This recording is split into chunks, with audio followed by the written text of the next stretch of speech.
आज स्कैटवेल्थ का fourth class session है। आज का फोर्थ क्लास हम बात करेंगे proof of work versus proof of stake. Proof of work POW versus POS stake. पहले हमारा एक क्वेश्चन है। फॉर एग्जांपल हमारे प्रेजेंट वर्ल्ड में बहुत सारे कॉइन्स हैं, जैसे कि बिटकॉइन है, इथेरियम है, एल्गोरैंड है, जैसे बहुत सारे कॉइन्स हैं।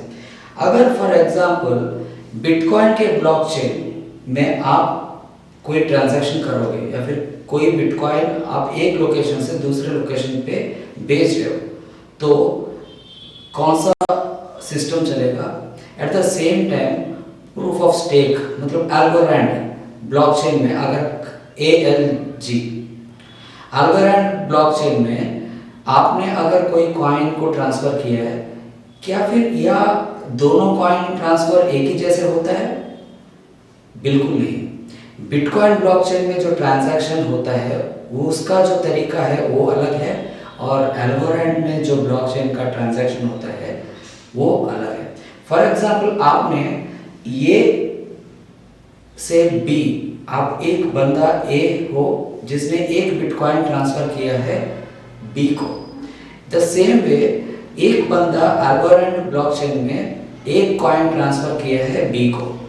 ये दोनों ब्लॉकचेन अलग अलग तरीके से काम करते हैं। ये कैसे हम जानेंगे? फॉर एग्जांपल ये बिटकॉइन काम करता है प्रूफ ऑफ वर्क के ऊपर। प्रूफ ऑफ वर्क काम कैसे करता है? कोई भी कॉइन हम एक जगह से मतलब बिटकॉइन के ब्लॉकचेन में प्रूफ ऑफ वर्क में जो काम करता है, एक जगह से दूसरे जगह, एक बंदे से दूसरे बंदे को कॉइन ट्रांसफर करने में ये प्रूफ ऑफ वर्क का जो सिस्टम है वो उसके हिसाब से काम करता है। तो प्रूफ ऑफ वर्क काम कैसे करता है? प्रूफ ऑफ वर्क में मेनली रहते हैं ब्लॉक्स और एक माइनर्स। एक ट्रांजैक्शन दूसरे ट्रांजैक्शन होने में, एक ट्रांजैक्शन एक जगह से दूसरे जगह जाने में माइनर्स का बहुत बड़ा रोल होता है, जो वो कॉम्प्लेक्स एल्गोरिथम सॉल्व करते हैं, कंप्यूटेशनल एल्गोरिथम सॉल्व करते हैं, सॉल्व करके वो अप्रूव करते हैं कि ये ट्रांजैक्शन कंप्लीट हुआ है करके। और माइनर्स कैसे डिसाइड करते हैं कि ये ट्रांजैक्शन अप्रूव हुआ है? जो minor maximum computational complexity handle करता है वो मैक्सिमम ट्रांजैक्शन को कंफर्म कर सकता है। ये प्रूफ ऑफ वर्क का कॉन्सेप्ट है। Coming to proof of stake.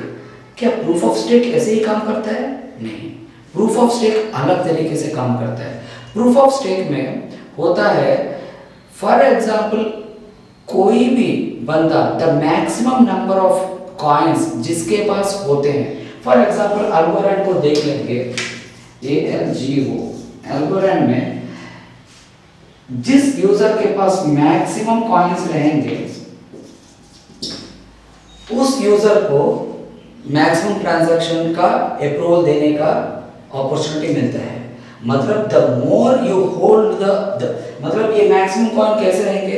Algorand में फॉर एग्जांपल मैंने मतलब एक बंदे ने मैक्सिमम कॉइन्स लिया है और स्टेक किया है, तो उसको मिलेगा चांस कि वो ट्रांजैक्शंस अप्रूव करने के लिए। ये प्रायोरिटी बेस्ड रहता है। मैक्सिमम कॉइन्स जिसके जिसके पास रहते हैं उसको हमको प्रूफ ऑफ स्टेक में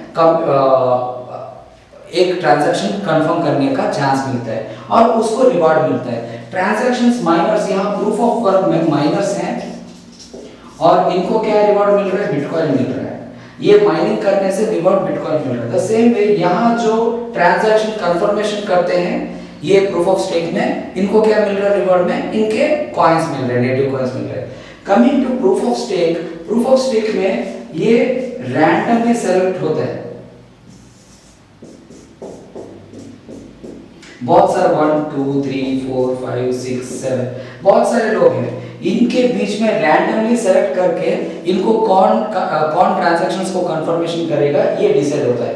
coming to proof of work में ऐसे नहीं रहता। माइनर्स डिसाइड करते हैं, मतलब जिसका कंप्यूटेशनल पावर ज्यादा होता है उसके हिसाब से ये प्रूफ ऑफ स्टेक में एक ट्रांजैक्शन कंफर्मेशन मिलता है। एंड कंक्लूजन पे आने से पहले मैं एक बात बताता हूँ बिटकॉइन या फिर कोई भी ब्लॉकचेन टेक्नोलॉजी में कोई भी क्रिप्टो करेंसी को ट्रांजैक्शन कंप्लीट करने के लिए, एक ट्रांजैक्शन कंफर्मेशन करने के लिए बीच में कोई एक एंटिटी रहते हैं, वो एक माइनर हो या फिर एक बिगेस्ट स्टेक होल्डर हो, उसके कंफर्मेशन के बाद ही एक ट्रांजैक्शन कंप्लीट होता है।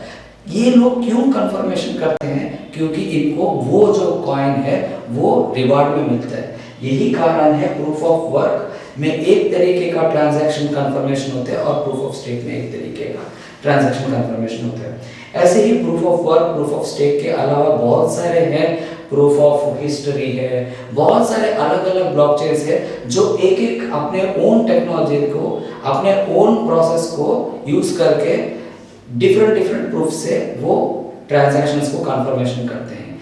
आखिर ये डिफरेंट सेगमेंट्स क्यों आए हैं? जैसे कि प्रूफ ऑफ वर्क हो गया, प्रूफ ऑफ स्टेक हो गया और प्रूफ ऑफ हिस्ट्री हो गया, ऐसे ही बहुत सारे हैं। एक ब्लॉकचेन में एक डिफरेंस क्यों है?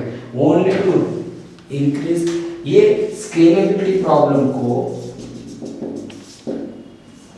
सॉल्व करने के लिए, मतलब ट्रांजैक्शन स्पीड ज़्यादा से ज़्यादा स्पीड बढ़ने के लिए ये प्रूफ ऑफ स्टेक, ये डिफरेंट कॉन्सेप्ट्स दिन बर दिन आ रहे हैं।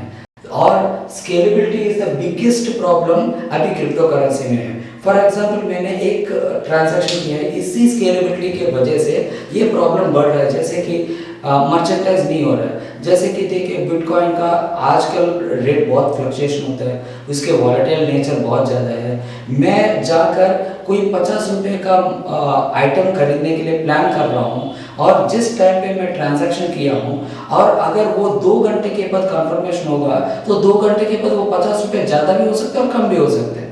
ये प्रॉब्लम को रिड्यूस करने के लिए ये डिफरेंट कॉन्सेप्ट्स आज मार्केट में आए हैं, ब्लॉकचेन में डिफरेंट चेंजेस आए हैं। इसमें एक मेजर है प्रूफ ऑफ वर्क और प्रूफ ऑफ स्टेक। इससे होता है हमारा third session fully completed. Okay, आप बाइटेक एक्सचेंज से भी आप क्रिप्टो करेंसी खरीद सकते हो और बेच सकते हो। जैसे कि टॉप क्रिप्टो करेंसीज बाइटेक एक्सचेंज में ऑलमोस्ट 30 क्रिप्टो करेंसीज एक्सचेंज में लिस्टेड हैं। इनसे आप डायरेक्टली आप बाइटेक एक्सचेंज में रजिस्टर होकर आप क्रिप्टो करेंसी एक्वायर कर सकते हो।